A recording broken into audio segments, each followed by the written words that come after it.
వారిని అందరినీ కూడా ఇంటి పక్కల ఉన్నటువంటి వారందరినీ కూడా అడగడం జరిగింది. ఆచూకీ కోసం వాకప్ చేయడం జరిగింది. వాళ్ళ బ్రదర్ ఉన్నారు, ప్రశాంత్ వాళ్ళ బ్రదరు. అంటే ప్రశాంత్తో ఇప్పుడు ఒక్కడే ఉంటాడు కదా, మీరు ఏం చేస్తారు వరంగల్లో? నేను వరంగల్లో డెలివరీ ప్రైవేట్ లిమిటెడ్లో టీమ్ లీడర్గా పనిచేస్తున్నాను. గత 2 సంవత్సరాల నుంచి నేను వరంగల్లోనే ఉంటున్నాను. ఎప్పుడన్నా ఏమన్నా ఫంక్షన్స్ కానీ అన్న పనుల నిమిత్తం ఏమైనా ఉన్నప్పుడు మాత్రం ఇంటికి వచ్చి వెళ్తుంటాను.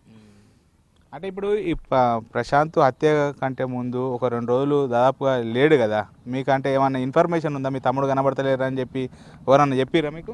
అంటే మా అమ్మమ్మ వాళ్ళ ఇంటికి వెళ్ళిండు అని మా మామయ్య కాల్ చేసి చెప్పిండు. అంటే మామూలుగా వెళ్ళిండు కావచ్చు అని తెలుసు, కానీ ఇట్లా గొడవ అయిన విషయం అనేది తెలియదు. ఏ విషయమైనా నాకు చెప్పేది, ఇంతకుముందుకైనా అయినా చిన్న అయినా నన్ను అతను ప్రత్యక్షంగా చెప్పకున్నా కానీ ఏదైనా నా దగ్గర రానియపు, మా అన్నని ఇబ్బంది పెట్టద్దు, ఏదైనా నేను చూసుకుంటా అనే ధోరణిలోనే ఉండేవాడు ఇప్పటికీ. కాకపోతే ఈ విషయంలో కూడా నేనే చూసుకుంటా అనే అనుకున్నాడు. కానీ అది అతడు ఏంటంటే వీడు ఒంటరి అయిపోయాడు. అవతల సైడు ఒక 20-30 మంది అయిపోయేసరికి ఏం చేయలేకపోయాడు. అంటే మీకు ఇప్పుడు మీ తమ్ముడు చనిపోయినప్పుడు ఎట్లా తెలిసింది? ఎవరు చెప్పారు మీకు? నాకు పొద్దున్న 7:20 మా తమ్ముడు వాళ్ళ ఫ్రెండ్స్ కసిరెడ్డి రాజురెడ్డి అని నాకు ఫోన్ చేసి, అన్నకి ఇలా తమ్ముడు కనబడతలేని నా పొద్దున మిస్సింగ్ అయ్యిండు. అంటే చనిపోయింది అనే విషయం కాదు, మాకు మిస్సింగ్ అయినా తెలుసు. అంటే ఏదో ఇక్కడికి వచ్చినా కూడా కాదు, మాకు నిన్న సాయంత్రం 6 గంటల వరకు కూడా ప్రాణాలతో ఉండి ఏమైనా గాయాలు చేసి ఇచ్చిపెట్టవచ్చనే ఉండే అంతే. కానీ ఇంత దుర్మార్గానికి పాల్పడతానని మేము ఊహించలేదు. అసలు అంత చేయాల్సిన ఆ పని కూడా కాదు. అది జరిగిన ఏమైనా మాటలు తిట్టుకునే దానికి ప్రాణం తీసుకునేంత సమస్య అయితే కాదు, అది సొల్యూషన్ అయితే అది కాదు.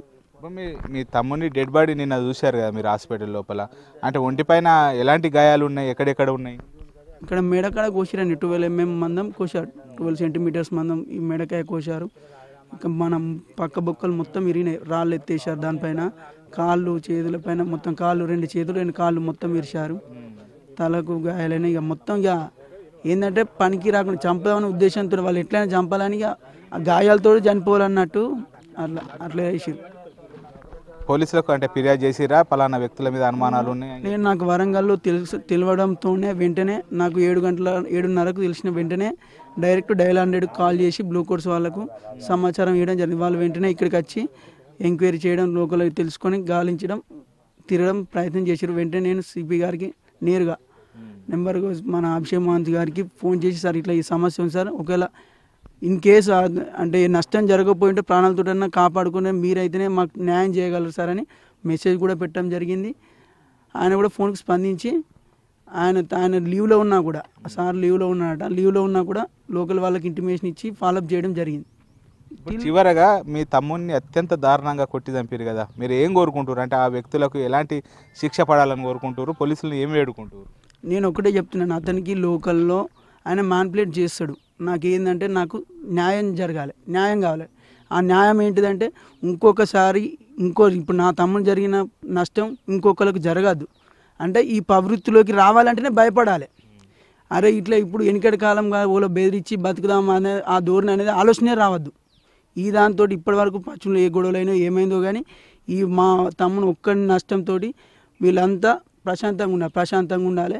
ఎప్పటి లెక్క ఎట్లాంటి గొడవలు లేకుండా ఆ వృత్తి రావాలంటే భయపడాలి. అంటే భయపడి దందాలు చేద్దామనే ఆలోచన అనేది రాకుండా కఠినంగా శిక్షించాలి. అంటే నేను ఏమంటున్నా, నా పదాన్ని ఎందుకు మెన్షన్ చేస్తాను?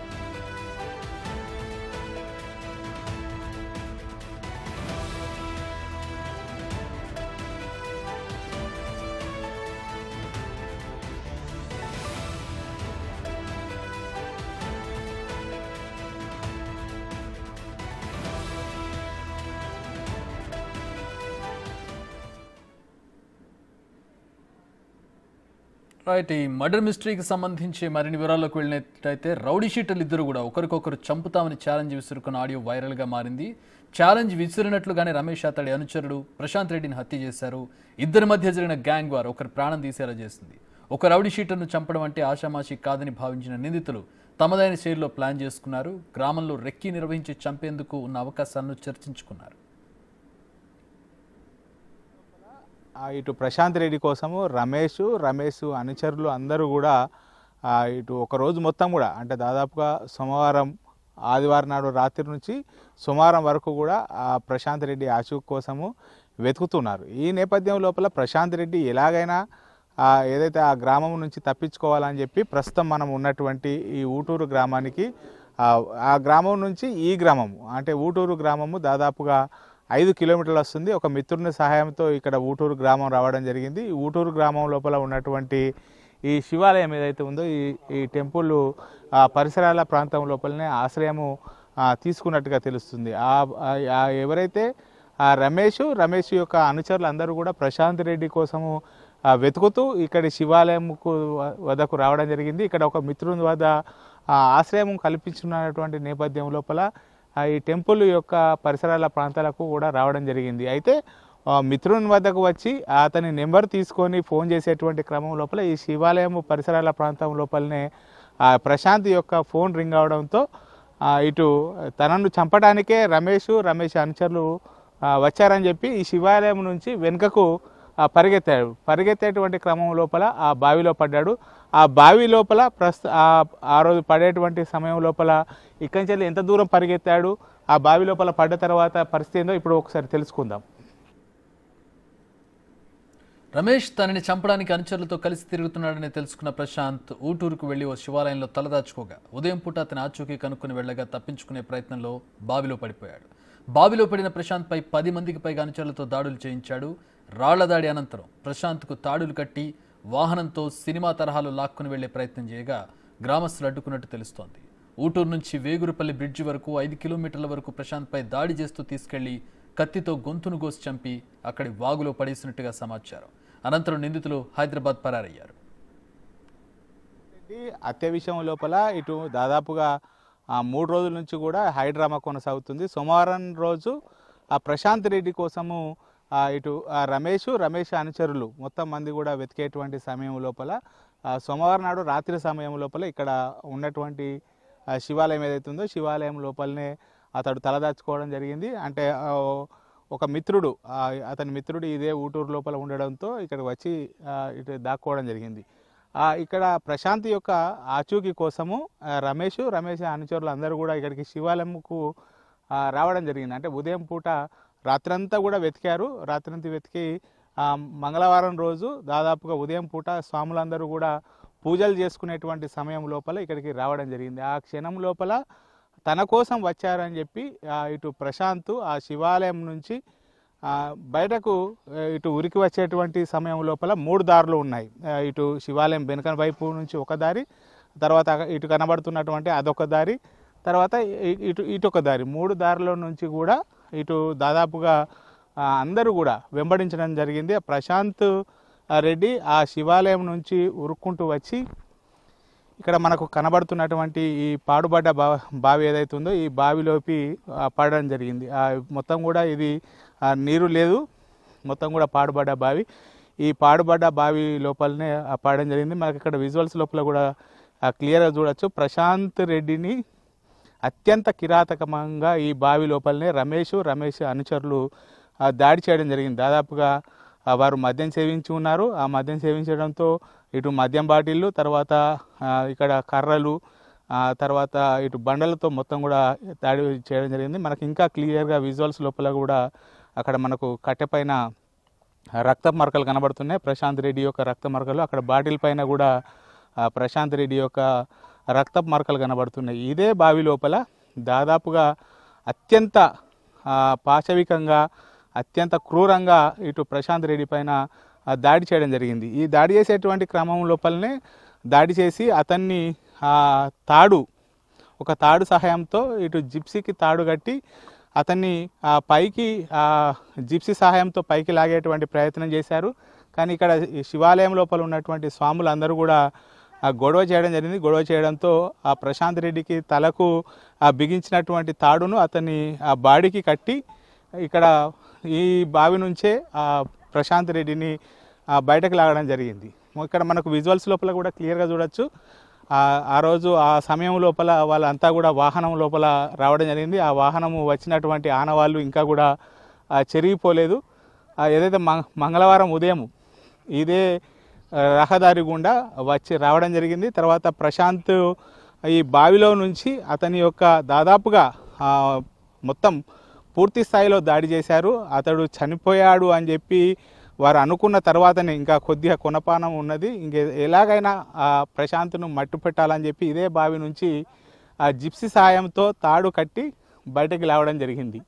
మొత్తానికైతే ఈ వాహనం ఈ దారి గుండానే వాహనం రావడం జరిగింది. తర్వాత ప్రశాంత్ను ఇదే వాహనంకు కట్టి లాగి కొద్ది దూరం వెళ్ళాక ఆ వాహనంలో తీసుకొని తర్వాత ఇక్కడ దగ్గరలో ఉన్నటువంటి ఒక వాగుకు తీసుకువెళ్ళడం జరిగింది. అక్కడ వాగు దగ్గర ఏం చేశారు రమేష్ అనుచరులు అనేటువంటిది మళ్ళీ తెలుసుకునేటువంటి ప్రయత్నం చేద్దాం. పోలీసులు కేసును దర్యాప్తు చేసి హత్యకి కారణం రౌడీ షీటర్ల మధ్య ఆధిపత్య పోరుగా తేల్చారు. హత్యలో రమేష్తో పాటు మొత్తం 8 మందికి పైగా పాల్గొన్నట్లుగా నిర్ధారించారు. కొన్ని రోజులుగా ప్రశాంతంగా ఉన్న తమ గ్రామాన్ని మళ్లీ గ్రూప్ రాజకీయాల్లోకి లాగారంటూ ఆగ్రహం వ్యక్తం చేస్తున్నారు గ్రామస్తులు. పచ్చనూరు లోపల మొదలైనటువంటి గ్రూప్ తగాదాలు ప్రశాంత్ రెడ్డి హత్యకు కారణమవగా ఏదైతే పచ్చనూరు నుంచి ఊటూరు లోపల తలదాచుకున్నటువంటి ఇటు ప్రశాంత్ రెడ్డి అక్కడ బావి లోపల చిత్రహింసలు పెట్టిన తర్వాత ఇటు ఈ ఏదైతే పచ్చనూరు గ్రామం నుంచి దాదాపుగా ఇప్పుడు ప్రస్తుతం మనం ఉన్నటువంటి ప్రదేశము నీరుకుల వాగు అంటారు. ఈ నీరుకుల వాగు వరకు దాదాపుగా 5 నుంచి 6 కిలోమీటర్లు ఏదైతే రమేష్ అతని యొక్క అనుచరులు వాడినటువంటి వాహనంలోనే ఇక్కడి వరకు కూడా తీసుకురావడం కూడా జరిగింది. అప్పటికి కూడా చాలా అచేతన స్థితి లోపల ప్రశాంత్ రెడ్డి ఉన్నారు. అప్పటికే అతని పైన ఇష్టానుసారము దాడి చేశారు. అతని పైన బండతో మోది హత్య చేసేటువంటి ప్రయత్నం చేశారు. బావిలో నుంచి తాడుతో సహాయంతో వాహనం నుంచి లాగారు. మొత్తానికైతే ఇటు రమేష్ యొక్క అనుచరులు ఆ సమయం లోపల మద్యము గుడుంబ సేవించి ఉన్నారు. మంగళవారం నాడు ఉదయము ఏదైతే వచ్చనూరు గ్రామము నుంచి ఊటూరు నుంచి అతన్ని పట్టుకొని ఇక్కడ కనబడేటువంటి వాగులోకి రావడం జరిగింది. ఆ వాగులోకి వచ్చేటువంటి సమయం లోపల వాహనం లోపల కూడా అతనిపైన పైశాచికంగా ఇష్టం వచ్చినట్టుగా దాడి కూడా చేయడం జరిగింది. వచ్చేటువంటి క్రమం లోపలనే అతని గొంతు పైన కోసి చంపినట్టుగా అయితే తెలుస్తున్నది.